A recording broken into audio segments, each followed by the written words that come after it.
What did Nelly say? He said it's getting hot in here. And that is the heat advisors are feeling about the 1% AUM fee. If you have a $2 million portfolio, for example, that's $20,000 per year. But are you receiving $20,000 in value? And that's what matters most, value. Today, we're going to unpack what the AUM fee is all about, what services you should be receiving. And if you're not, then ditch your relationship. Let's chop.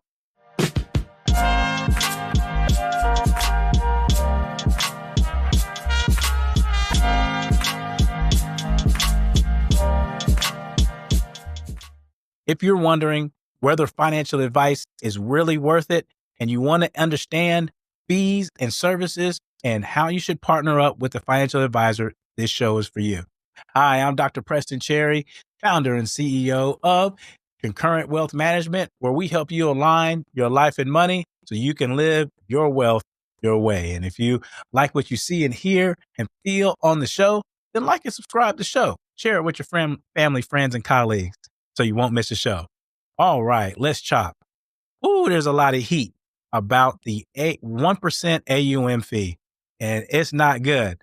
That said, it's the most misunderstood fee out there. And there's a lot of content that's trying to be clickbait, but there's not a lot of context. And this is what I want to help you with, because financial advice, when you receive it comprehensively, then it is more than likely good for you. And a lot of folks want to have a good relationship with their advisor, but they want to receive value for what they're paying for. But there's a lot of misinformation out there about the fees that advisors receive and that you pay, and particularly with the 1% AUM.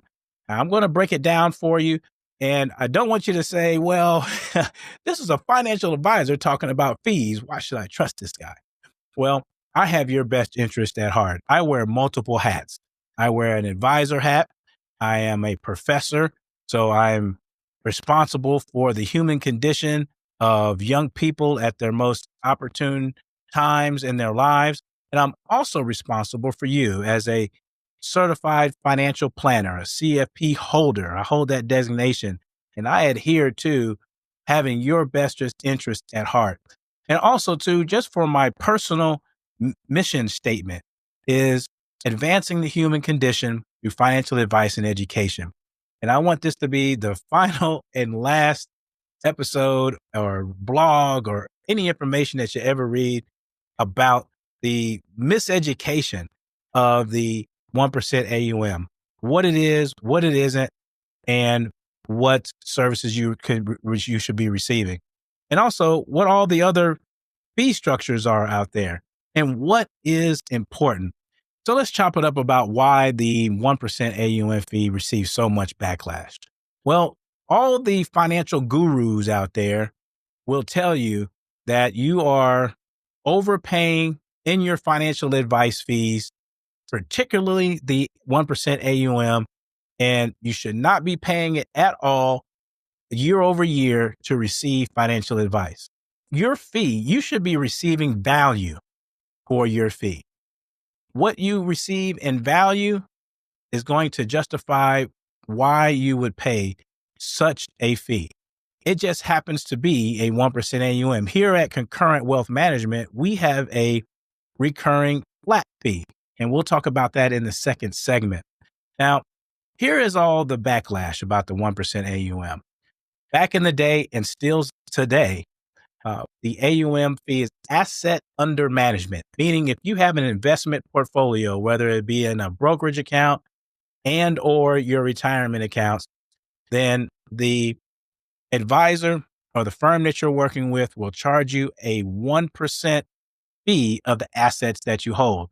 And generally, a AUM fee table will start with a 1.25, 1% fee, and then scale down with more assets that you make. So for example, if you have $250,000 to $1 million in your investable assets, then that will start at, say in a range of 1 to 1.25%, with that 1.25 attaching towards say the lower end of 250 to 500,000. And then once you start going up in assets, 1 million, 3 million, 5 million, then that scale comes down, say from 1% down to 0.95, which is 95 basis points, 85 basis points of a percent, half of a percent once you get up to 10, 15, 20 million.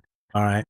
And so many folks are saying, well, year over year, if an advisor is taking 1%, so for example, of $2 million portfolio, that's 20,000. Why am I paying that? And year over year, aren't I reducing my investment account available for my retirement while I'm trying to build my retirement? And over time, that adds up. And folks are like, no, that's not worth it. I'm not doing that.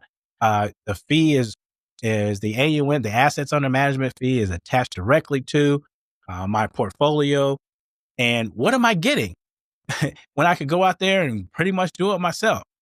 Now, what folks are frustrated about is that historically, the 1% AUM fee, they're not getting value for it. All they're receiving and what the notion is out in the public is that you're only paying for investment advice. That's it. And your investment advisor is not calling you only maybe one time per year.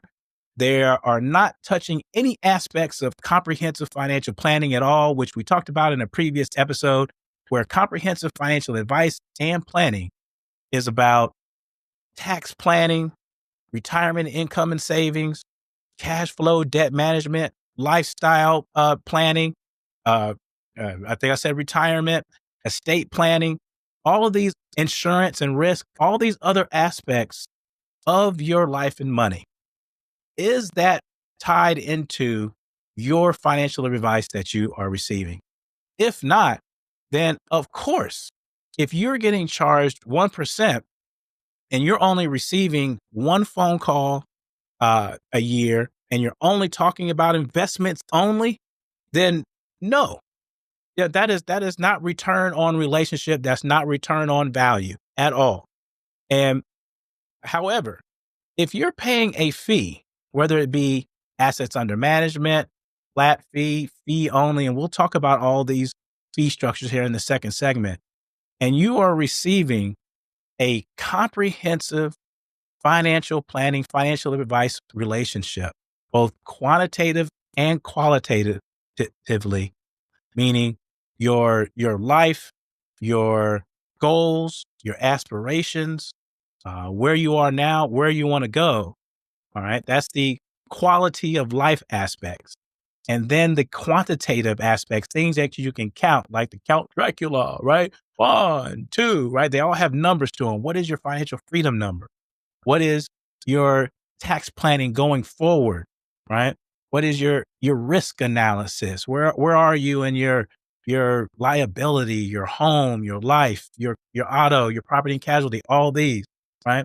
Your cash flow, your debt handling, your lifestyle, where you want to live now and where you want to live later. That's where we talk about your wealth, your way, right? What about your retirement planning? How does your current and future self integrate with one another so you can balance that out and fund both lifestyles? There are so many integrated elements of financial planning and your financial advice that you should be receiving for the fee that you pay. That's that value. Also, the time that you spend on figuring out your finances and having somebody alongside of you to go through those milestone moments with you, right? That is value, right? That's something of value. If you are paying a 1% fee and you're not getting any of that, then I am a champion of all those financial gurus that are trying to take those hot takes to you. And I believe you, right? Then no, you shouldn't be paying a asset under management fee, nor any other type of fee, whether it be fee only or flat fee. And we'll talk about the fee structures in a minute. All right. So let's take a recap of what folks are really having backlash and pushback to. They're having big issue with paying a 1% fee that is tied to their investment portfolio and they are only receiving investment advice, and they're not even receiving investment advice entirely. They're getting one phone call, and all other aspects of their life and finances are being ignored. Yes, that is an issue. However, if you are paying a asset under management fee, and it is fair, and you're working with an advisor that has your best interest across all of those relevant domains of life and money, and you're receiving value for your relationship, then that fee is more than justified across the relationship. So again, let's be clear of what folks are pushing back on. Advisors and the public is having a AUM fee and receiving nothing for it, and particularly just investment advice. All right. That is the issue. Okay.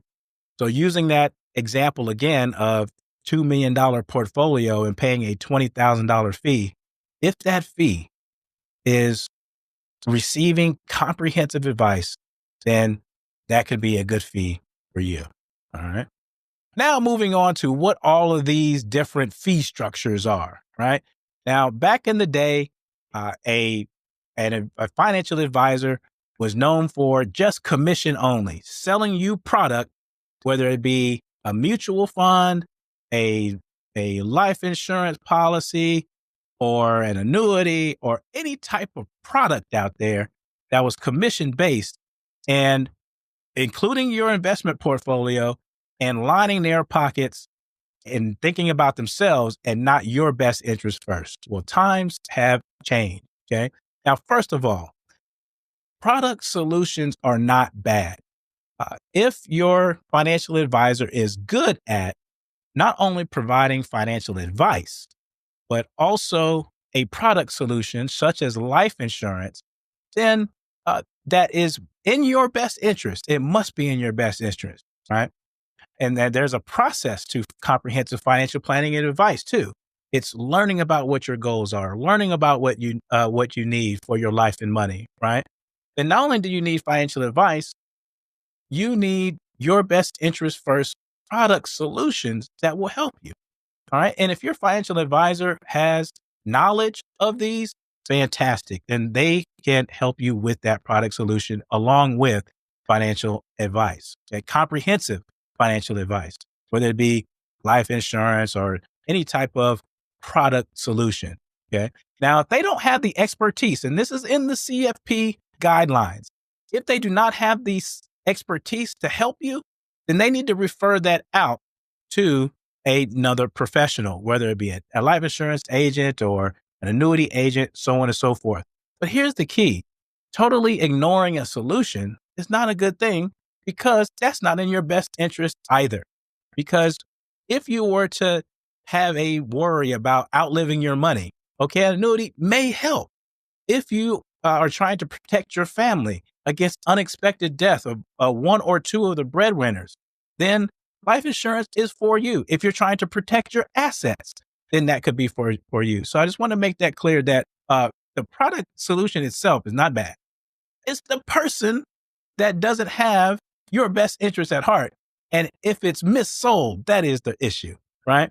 So when you're talking about AUM, you're talking about a fee that's tied to an investment portfolio. Okay.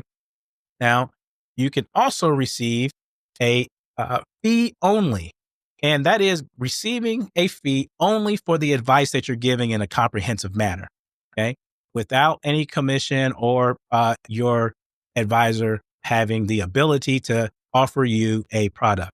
You also have fee-based, which is you're getting paid, you're paying your advisor for financial advice, and they have the ability, if it's in your best interest, and if they are equipped with knowledge and expertise, to offer you a product solution such as life insurance, annuity, so on. Okay. That's fee-based, having the ability to offer. Okay. And then the commission is just, that's not that much anymore as far as financial advisors are concerned. Now, if you do have an agent, they will make a commission off of your your product solution, right? But as far as making a commission off of, or somebody's fee in the financial advice area, right? And particularly the investment advice, coming solely off of a commission, that's not that much done anymore. Okay. And a flat fee is one that has a number that it's attached to the service that you're going to be provided, and it can come out of your investment account or your bank account. All right, it can come either or. Now, what happens with concurrent wealth management is we quote you a flat fee. You know what that fee is based on the complexity of service that you want, right? So we have tiered services all the way up to family office. And even for you do-it-yourselfers, there's a 3-month flat fee that you could be quoted, right? So what happens is that fee can come out of your investment account or your bank account. Now we also offer investment management for an additional fee, because managing investments takes work, y'all. And not only in the quantitative aspect, but the qualitative aspect. So we're managing behavior, right? Emotions, what's good for you, your qualitative life, helping you make decisions in your investment portfolio, whether it be investment, allocation, diversification, when to sell, when not to sell, tax loss harvesting, right? What accounts to choose, tax brokerage accounts, retirement accounts, all of that, right? So someone putting their hands on your portfolio matters, okay? And there's a fee for that. Now, if somebody doesn't want that, they don't have to have it at all. So a flat fee decouples the investment portfolio from the advice itself. So you pay a separate fee for investment management and a fee for the advice itself. Okay. Now, in an AUM relationship, then that holistic fee could come out all at once. But if you're receiving value for your fee across all of these relevant elements, okay, investment planning, tax planning, retirement and income planning, savings and income planning, cash flow management, the lifestyle planning, all of these areas, estate, okay? If you're receiving all these areas, whether it be an AUM fee or a flat fee plus an investment management fee, then that's the type of value that you want to receive for your ideal financial advice relationship, and receiving comprehensive wealth management and comprehensive financial planning. I mean, we talk about what comprehensive financial planning and advice is on the other show, so go click on that. The gist of this here is that folks want to have clear, transparent fees communicated to them. What services are you receiving?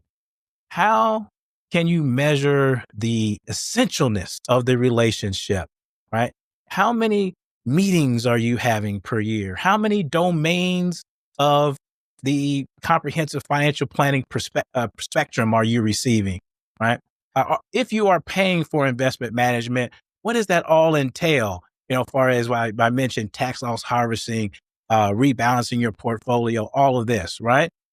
And if it's transparent and people can feel what services they are receiving on a comprehensive level, not only the qualitative aspects of life, like your life planning and growing your aspirations and achieving your aspirations, and understanding you, listening to you, valuing you, thinking of you and your best interest, along with the quantitative aspects of all those domains that I spoke of, then if no matter the fee structure, if it's AUM, flat fee, although flat fee decouples the financial advice from the investment management advice, which we here at Concurrent Wealth Management believe in.